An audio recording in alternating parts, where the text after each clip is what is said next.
그만큼 이 영화가 관객들의 추억을 활용하는 솜씨는 거의 완벽에 가까운 수준인데, 그러나 과연 그것만으로 충분했는가 라고 한다면 글쎄.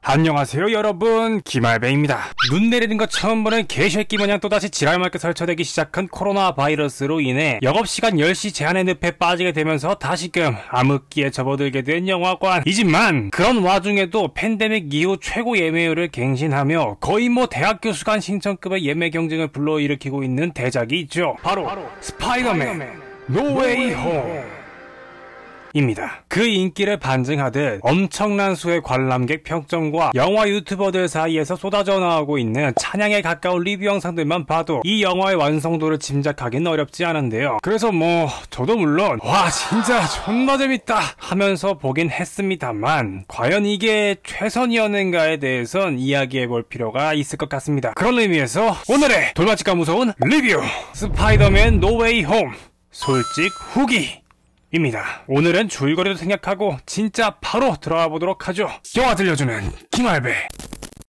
시작하자마자 살짝 딴소리이긴 한데, 스파이더맨 관람은 진짜 내 영화 인생에서 손에 꼽을 정도로 인상적인 경험이었다. 아니, 모든 관객들이 똑같은 장면에서 동시에 와, 이야 하고 외치는 영화는 지금까지 본 적이 없었기 때문이다. 그만큼 이 시리즈가 무려 19년에 걸친 빌드업 끝에 내보인 신의 한수, 삼스파 어셈블의 위력이 어마어마했다는 뜻이다. 굳이 비유하자면 드래곤볼에서 프리저 대가리 위로 꽂히는 원교급의 타격감이었달까. 세상에, 내 인생의 토비 형님이 연기하는 스파이더맨을 신작 영화로 다시 볼 날이 있을 줄이야. 스파이더맨의 기나긴 역사에 발끝이라도 한번 담가본 적이 있는 관객이라며 진짜 눈이 쳐돌아갈 수밖에 없는, 어쩌면 어벤져스보다도 더 쩔어버리는 기획이 아닐 수가 없기 때문에 이런 압도적인 리뷰가 쏟아지는 것 또한 충분히 이해할 만하다. 거기에 그 긴 시간이 흘렀음에도 각자의 캐릭터성을 일관되게 유지하면서 오직 스파이더맨과 그를 사랑하는 팬들만이 이해할 수 있었던 고충을 함께 공감하며 서로에게 위로를 안겨주고, 끝에 가서는 톰 스파의 성장까지 이끌어내는 전개의 내적 감동 쓰나미가 와장창 밀려와서 나도 모르게 눈물 한 방울 또르륵 할 뻔했다. 그만큼 이 영화가 관객들의 추억을 활용하는 솜씨는 거의 완벽에 가까운 수준인데, 그러나 과연 그것만으로 충분했는가 라고 한다면 글쎄 라고 대답할 수밖에 없을 것 같다. 이 영화는 애초에 득과 실이 명확할 수밖에 없는 기획이었기 때문이다.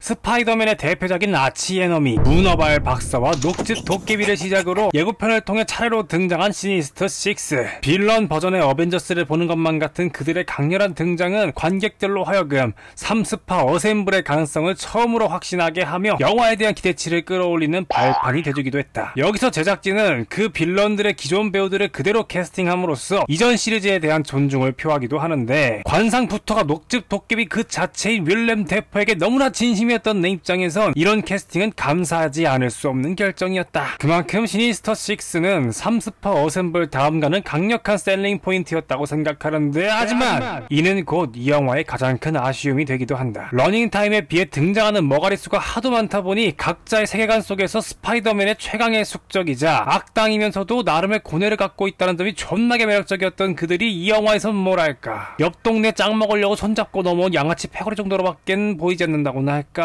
물론 이미 주인공급 캐릭터가 셋이나 되는 판국에 빌런한테까지 공들일 시간이 얼마나 있었겠냐면은, 그렇다고 그들의 정체성을 단순하게 병으로 규정해버리고 웬 오피스텔방 한 구석에서 하루아침에 만들어낸 치료약으로 우당탕탕 해결해버린다는 식의 전개는 여러모로 빌런들의 무게감을 깎아먹어버린 무시할 수 없는 패착이었다고 나는 생각한다.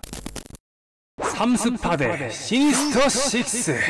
가히 이 영화의 존재의의라고 봐도 무방한 이 대결 장면에서도 전작에 대한 제작진의 존중 어린 표현이 눈에 띈다. 그 중에서 가장 뭉클했던 건 뭐니뭐니 해도 어스파의 피터가 싸움에 휘말려 추락하는 MJ를 구해주는 장면인데, 이는 전작에서의 시계탑 결투에서 연인을 구하지 못한 죄책감이 시달리고 있던 어스파의 피터에게 짧지만 강렬한 구원의 순간을 선사하며 보고 있는 관객들의 마음까지 정화시켜주는 아주 훌륭한 오마주였다고 생각한다. 그 외에도 대결에 임하기 전 삼스파끼리 마블 특유의 잔잔 딴바리 토크를 주고받거나 개과천선한 닥터 옥토퍼스와 샘스파의 훈훈한 재회 등 소소한 재미와 감동을 전해주는 장면들이 있긴 했는데 정작 가장 강렬했어야 할 액션이 조금 밍밍하다는 느낌이 들었다. 그들의 대결은 공사 중인 자유의 여신상 위에서 캄캄한 한밤중에 벌어지는데 이게 캄캄한 게 관객들한테까지 캄캄해가지고 액션이 명확하게 전달되는 느낌을 받기가 쉽지 않았다. 거기에 더해서 이건 미처 생각도 못했던 부분인데 삼스파끼리는 서로 능력도 똑같고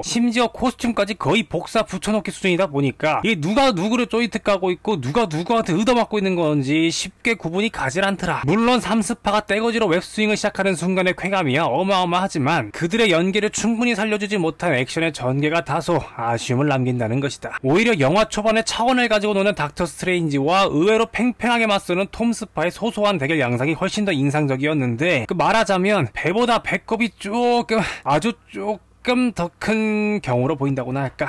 결론! 샘스파 어셈블! 이라는 꿈같은 기획을 실현한 것만으로도 톰스파 중에선 최고의 작품이라 단언할 수 있지만 그 기획을 위한 선택과 집중의 과정에서 빌런들의 캐릭터성이 납작해지거나 액션의 디테일이 헐거워지는 등 최선이었다고 보기엔 어려운 만듦새가 약간의 아쉬움을 남기기도 했던, 그럼에도 불구하고 스파이더맨을 사랑하는 수많은 팬들에게는 MCU를 통틀어 최고의 선물이 될 수밖에 없는 영화라는 점을 강력하게 말씀드리며 저는 이만 물러나도록 하겠습니다. 지금까지 돌맞을지도 모를 김하비였습니다. 제발 살려주세요. 구독, 좋아요 눌러주면 감사.